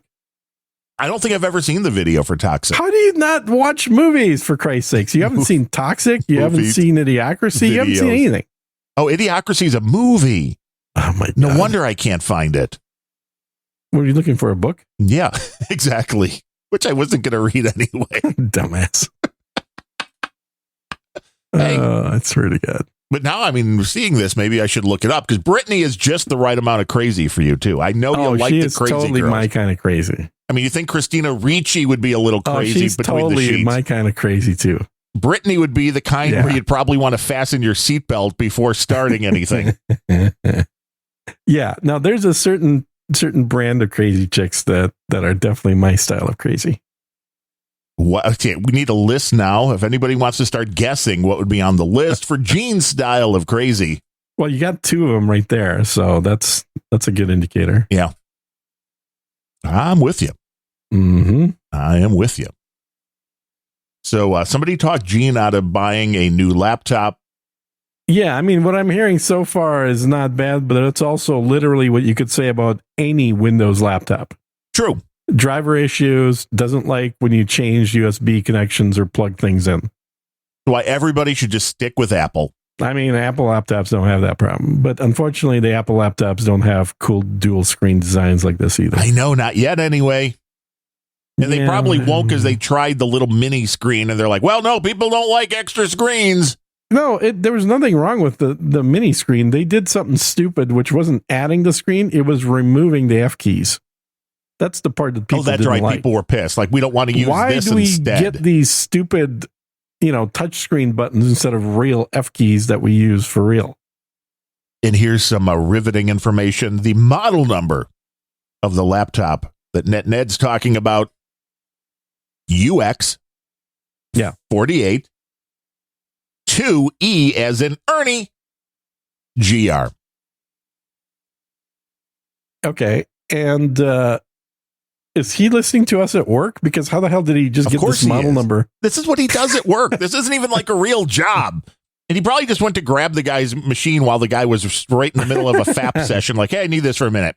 I need this for a minute. Yep. Well, I'm listening to a podcast. Okay. You did not talk me out of it then. If that's the model number, that is literally the cheapest version of that laptop. It's only $1,100. The one I'm looking at is $3,500. So you're going to have 3 times the problems. Well, or this is the version that's like clearly the one that doesn't have any could be problems because it's more expensive. But you got to agree though, it looks cool. And NetNed works in IT, so he's doing his job. He just went and swiped somebody's laptop. Did you need to say that? Does anybody on that IRC channel not work in IT? Please. DigiGuru wants to know, how about a young Uma Thurman crazy? Is that in your... She is not actually crazy enough. Oh! Yeah, not crazy enough. I've watched a number of interviews with her where she's not in character. She plays crazy characters, but when you actually listen to her talking, she is super shy and definitely not crazy. She's a bookworm. She's just, she's a very different chick than what she portrays on screen. And how about not cute in the least? I mean, she does have man hands and she's got a nose the size of Cyrano de Bergerac, but otherwise, she's had a pretty decent body, but not great. The most interesting thing about her, I think, is just that she's a genuine hippie. That's her mindset. Yeah. But I'll give you one. I just saw another one that I'm surprised people haven't come up with. And that is Winona Ryder. That's my kind of crazy. Oh yeah. Yeah. That I could fits right in. I mean, I'm pretty much sure any girl on OnlyFans probably fits into your... no, definitely not. In your category there. No. Digi says you should change the name of the show to Laptops and Titties. Well, interestingly enough, if you actually look at the list of the girls that I just rattled off, they're all B cups. Oh. Well, Gene has a type. Mm-hmm. I do have a type. Well, he gets a little intimidated if they're larger than B cups, I guess. I mean, yeah. That's very intimidating. Which, I mean, you don't really get the Russians. They kind of have that more of a supermodel type frame to them usually. Yeah, more proportional. Yeah. Mm-hmm. Gene's like, you can always buy those other things later. Well, you can buy them later, or you can just, buy them for temporary. You could just rent. Not rent to own. Never rent to own. No, never rent to own. Just rent. Exactly. So now Gene's going to have to buy a new laptop. Which means, what are you going to get rid of now? I'm not getting rid of anything. Just keep adding more? Well, I do actually have a gaming laptop right now, but I don't like the way it makes noise. So it's too noisy with the fan, or you don't like the sound on the fan? The fan is too noisy. Well, you don't want that. You want something nice and quiet. Like you have to put on headphones if you want to use it, really. Okay, it's that loud that if you want to drown out the to hear the it's game. The fan, if you're in the game, the fan's just like, the whole time. Well, that just sounds like a laptop that was not created to actually play games. No, it was created to play games. It was the thinnest gaming laptop ever made, which is why I bought it. And unfortunately, thin and gaming don't really go together. Well, you can always submerge it. What was that? In like oil of some sort? You could just submerge. Oh, yeah. Mineral spirits. Right. Yeah. Do that. Mm-hmm. That's a great way. Or don't you have like a is. third-party pad you can put underneath? I do. It doesn't work. Really? Yeah. Damn. It's it gets pretty warm. It like if you touch the keyboard while it's running a game, it gets pretty damn hot. Now, So how come nobody's come up with a liquid cooling situation for like the outside of one of these cases that you could just snap on? Cool the whole thing down. Because the case isn't the part that needs to be cooled. True, it's too far the away. Innards. And this is where this particular laptop with the tilting secondary screen actually makes quite a bit of sense because it's venting.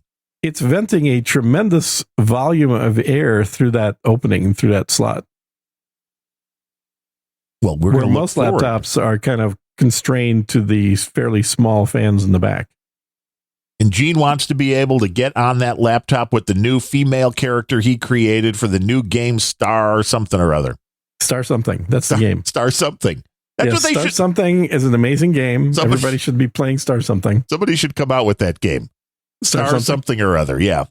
I would love for companies to get that creative in their naming. Be like, this is Inventions. what? Yeah. This is what you need to do. Starfield. Starfield. Like, wait, that's not. So as soon as we're done, I'll get back to it because I paid the extra money to play today. Wow, you are addicted to these things. I'm not addicted. I'm just a good consumer. You're a good consumer. Did we sure. ever decide what I'm going to have for lunch? Oh, We're no. trying to come up with No, that. you didn't want it to be a lot of carbs. So I'm guessing a big I'm Italian trying to beef cut down on the sandwich, garbage, keep my slim figure going. which is the problem in Chicago, because then you have a big Italian beef sandwich or you get a big Chicago dog. Both of those, lots of carbs. Pizza, lots Bears. of carbs. The Bears. Yeah. Then you get a big thing of big order of fries, but then it's not enough because that's all dude. carbs. The two worst things I've discovered, because I think I told you I got one of those Devices. continuous glucose monitoring things. So I'm a cyborg now. Ooh. So How many things do you have implanted in you right now? If I told you that, I have to kill you. Okay. But I'll just look at the dossier here. yeah, exactly. The cool thing about having something that sends your instant continuous blood sugar levels to your phone is you can readily see what you just ate does to your blood sugar. Yes, and how quickly. Yeah. And there's two measurements here, right? There's the amplitude, which is how high your blood sugar goes right after eating it. And then there's the duration, which is how long that blood sugar stays in the high level. And the two worst things that I've discovered in terms of duration, so maybe not necessarily, although it could be in the amplitude, but for sure in duration. The two worst things are potatoes, like French fries, and rice, as in any Asian food. They last for a good 4 to 6 hours of high blood sugar. So the ultimate in the starch category. Mm-hmm. Yeah. Like longer than pasta, longer than bread. Eating some sandwiches with just bread definitely spikes it, but it drops back down. You eat rice and that shit just stays high. Now, what if you take the French fries and then you cover them with the nacho With cheese, rice? almost cheese sauce, Yeah. bacon bits? Yeah, that's fine. Okay, that's good. So that helps. You can't eat the French fries. You just have to eat just the bacon bits and the cheese sauce, which I do as well. Now, what are your thoughts on blue cheese on French fries? I love blue cheese. I just made a 1 pound burger yesterday with blue cheese on top. And how much of that 1 pound was blue cheese? That was a pound before cooking, so it was probably about a half pound after cooking because a lot of that is water that comes out when you actually cook it. Yeah, grease. Boy, coming it's right off. nice having a grill that cranks up over 500 degrees just to give you that really good Good crispy sear. on the outside, juicy on the inside. Yeah, you want that Yeah. caramelization on the Yeah, outside. yeah. And if the you're way not it works, caramelizing your meat, you're not doing it right. exactly. The way it works is it actually heats up an iron grate inside of the grill first, and then you put the meat on, and you hear it sizzle just as you put it on there, and then you close it back up and let it do its thing. Very good. You got to do it, but then the blue cheese is the magic part. Yeah, the blue cheese you sprinkle on after it's done cooking, and then you just close the cover without it being turned on even for about a minute, and it's all melty on top. But there used to be an Italian beef place around here. I think there's still a few of them in Chicago. One of the originals, Al's Beef. Al's Beef. And they were Sounds one of very the- Italian. Yeah, Al. And one of the ways they did the fries were Alberto. everybody else had, the cheese fries again, which use the barely real nacho cheese with no real cheese used in it to cover Yeah. the fries. Yeah. They had blue cheese fries, and it was the best stuff Oh, ever. that sounds very good. Uh-huh. There's a place here in Austin called Mighty Mo's. Hey, now I know you got a lot of Mighty Mo's in that area. They do a Mighty Philly Philly cheesesteak Philly cheesesteak, which they have a 2-for-1 on right now. God damn, Oh. I really shouldn't be ordering this. well, can you take the bun off? The bread out. Yeah. Yeah, I know. But it Can you is. just wrap it in lettuce and make it healthy for me? I know, right? It's a Philly cheesesteak with the green peppers, the mushrooms, the banana peppers, the onions. Oh, all and that's so obviously good. Lots and lots of the steak. But then it is covered in cheese whiz. Well, that's the magic of like the Philly cheesesteak is Yeah. the cheese whiz. It is. So they do cheese whiz and then top it off with provolone and American. The cheese whiz is a thing that gets into every last little nook and Oh. cranny. Yeah, absolutely. Every nook and cranny of the container it's in, every Right. nook and cranny of your teeth, Yes. every nook and cranny of your hands if you touch it. Because it's not real Everything. cheese. It's plastic cheese. Uh-huh. If you Yeah. let it congeal again, you can like spackle your house. Yeah. It has multi-purpose usage. I mean, that is the one downside of using a shredded cheddar on Mhm. nachos is that it's good for like 30 seconds and then it starts to harden up and the whole thing becomes like a brick. I actually like that because I like I like when the cheese is a little drier on the nachos so that when you pick it up, it doesn't all just droop Right. off and fall back down. Oh, I agree with you there. So if I get nachos, which I almost never do because I don't like Mexican and I don't. Whoa! And, Why are you and so racist? I just never liked Mexican, man. I just don't get it. I don't, when I go to Mexico and I go pretty regularly, I never eat Mexican.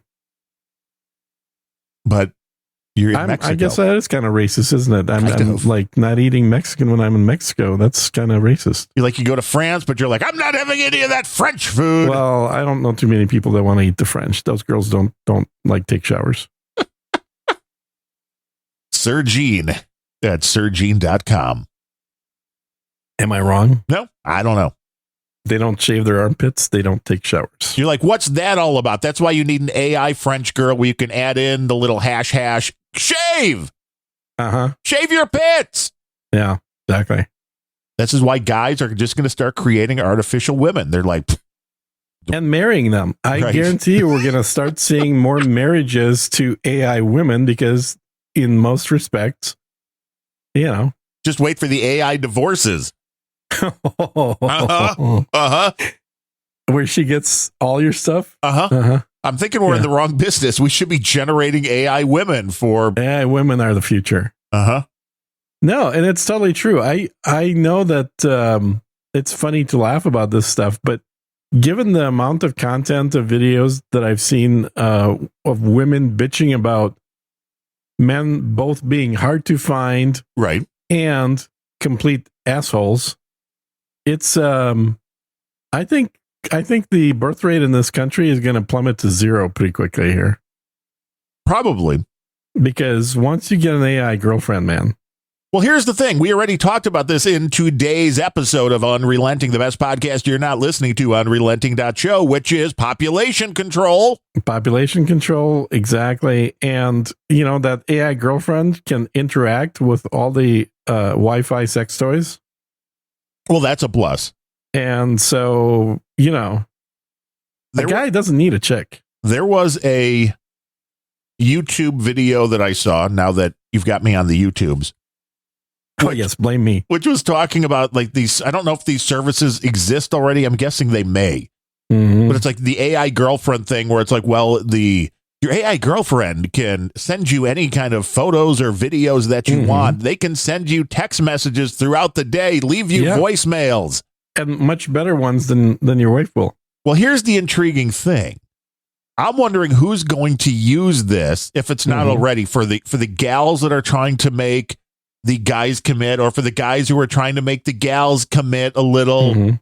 This concept that, you're out with somebody else and your phone buzzes and they can look down and then see there's a text, or they can look down and see there's a message. This, I think, could be some great warfare, guerrilla warfare for, chicks trying to make the guys think that they've got other guys interested, or vice versa. The chicks don't need to make guys think that, because it's just true. That's right, because chicks are like, well, we're chicks, thus we're in demand, Yeah. and guys are They- morons. Yeah, exactly. And I think that, the reality is that right now we are in a very interesting period of time where you see a lot of resentment from the modern feminist American women of men going overseas and finding women who are feminine rather than feminist. Right. And I think we're going to see even more of that happening. And then once you throw in all the AI stuff, we're going to basically have a fairly slim percentage of men that are interested in having relationships with these feminist type women that exist in America. And that it's going to be a real issue. It may be, the silver lining may be that feminism is finally going to start dying off. Well, a lot of this stuff is just ignoring basic biology, It's all ignoring basic biology. Yeah. which I don't see a long game for being successful anyway. Mm-hmm. And you're right. The results would be a birth rate that just keeps going down, because people are like, it's not really worth it. It's not No. worth dealing with this.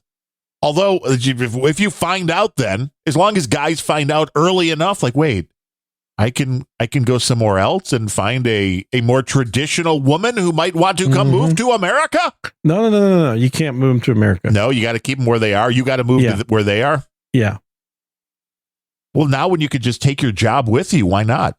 exactly. Go to Ukraine. Because Meet a nice girl. there's a video I watched, and I think it is very true, that, because this is, YouTube review hour, Right. Hey, it's what we do. where they talk about what happens to these women when you move them to America from the Philippines, from Thailand, from Indonesia, from Eastern Europe, wherever. Where they is that realize there's a different it's way a- of life.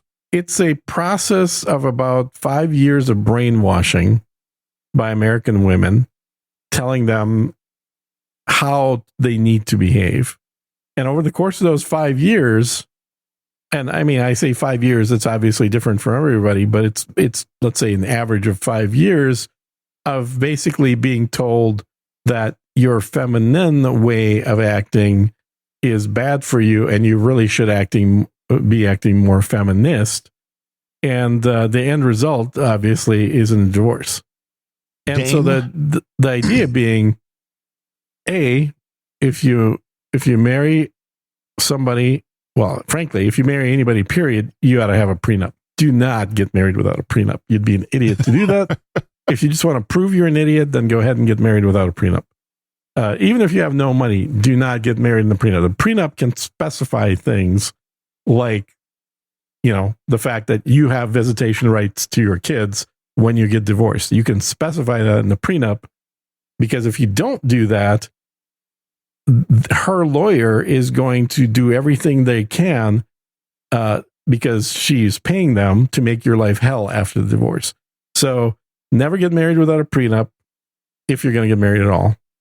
But if you get married to somebody from overseas and you bring them over, make sure that you realize that you will be getting divorced. Right. These At some marriages point, do not stay intact. Now, Dame Booleysteed says that sword cuts both ways for men as well. I want more information on that. What, for bringing men over from? Can you bring men over? I don't know. I was curious. I have zero experience in that regard, so I'm willing to hear out what you have to say, and it may very well cut both ways. But for sure, bringing somebody from Indonesia or someplace over to the U.S. puts a ticking time bomb on that marriage. But if you marry them and stay over there in their culture, that marriage could last a lifetime. Now, see, Blitzed, I don't know if he's going to be getting divorced because he says, I have my wife trained pretty well. No phones at the table when going out to eat, for example. Mm-hmm. Now, I'm just wondering, any wife that hears the husband say, I've got my wife trained pretty well, if that's going to lead to... this is why people don't use their real name in the troll room. But there was also talk in there that, he doesn't lock his phone, and while the wife and I both have locks on the phones because you bring them out of the house and you don't want to not have a lock, but they are both the same just for ease of when things, if you need to do something, because my wife not very tech at all, so if she needs something done with the phone, and it's like that, I think is that's a sign that people are not having affairs or getting calls on their phones, because if you have access, I know a lot of people in relationships that would never think of giving their significant other the ability to go into their phone anytime you want. And it's like, that's, women have no business going into your phone, but you should have full control over their phones. Wow, Gene, where do you get this kind of thinking? Because men and women are different, and too many people in this country don't recognize that fact. Yeah. And, Booleysteed is absolutely right. She's talking about the fact that men are not very masculine overall anymore. Not again. Absolutely agree 100%. Yeah, much soy boys. This is a proven fact by the decline of average testosterone levels in the U.S. male population. Are you sure that's not just drinking too much Starbucks? I think it's all of those things, including drinking Starbucks. It's all that stuff combined results in men in the U.S. that have less than half the testosterone of men from other countries. Well, and it is weird. The whole concept, again, ignoring biology, ignoring the fact that men have masculine characteristics and maybe, a little more of an aggressive personality. But no, that's bad. That's toxic. It's like, no, it's not. It's just the way the world is.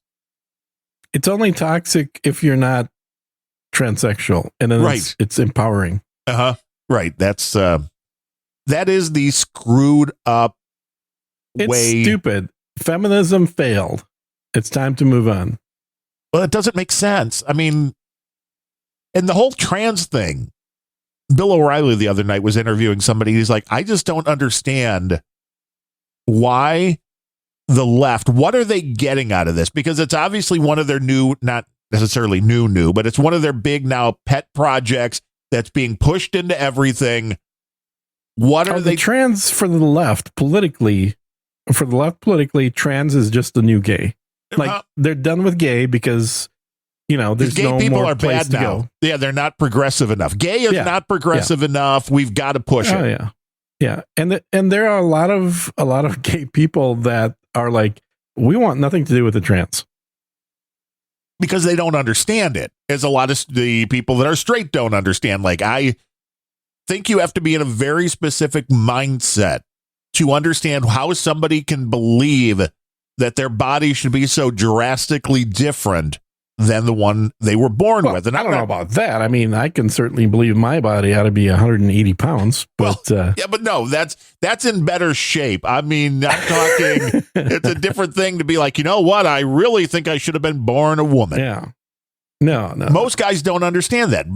I think women don't understand. But it doesn't even matter if you understand or not. I think that it was correctly identified as a mental illness for the last, at least 100 years, possibly longer. Which they tried to do with the gay condition as well, which I don't think was necessarily fair. But I think there's a Yeah, I mean, certainly it is true. I think, and an honest gay person would agree with this, is that that being homosexual is a deviation from the norm, right? But I believe no that society. Let's say there's nothing religiously bad about being gay, for the sake of argument, right? Let's just say that there's no stigma on it. You have two groups of people. One group is gay, the other group is not gay. How long until the gay group dies out? Very quickly. Because they can't reproduce. But now if it just, again, well, maybe not necessarily, because it's not like just gay people are producing gay people. No. It's not about gay people producing gay people. It's about the fact that gay people... Well, their politics do not go on because they don't get to... Well, they don't have kids naturally, although you can adopt. Being gay is just a deviation from the norm. Right. Right. It's not a different type of person. Correct. So yeah, it's not like you see a gay person walking down the street and you're like, oh, gay. I mean, you could every now and then, but that's usually depends where you live. Yeah. Yeah. And how they're dressed and that. But I mean, if everybody's dressed the same way, you can't really point out. Well, you can. Really? I mean, Gene has a way. I have gaydar. Oh. A lot of people have gaydar. We need to test this. This could be a new game show. It works very well. I've known a lot of gay people over the years, and there are certain peculiarities that exist in their physiology, in their mannerisms. Okay, in the mannerism. Yeah. But now if they're just standing there, not saying anything or walking. I can't tell a gay person from looking at a photo of somebody that I've never met. Okay. But I thought you had that ability. There are computer programs that can. Interesting. So there is something then in the physiology. Yeah. It's very controversial. You're not supposed to talk about it, but there is. And it's funny too, because there's the whole argument about, well, you're born gay, you have no choice about it. And then there's, in which case, then you ought to be able to tell somebody if they're gay from physiology. And it shouldn't be considered a bad thing.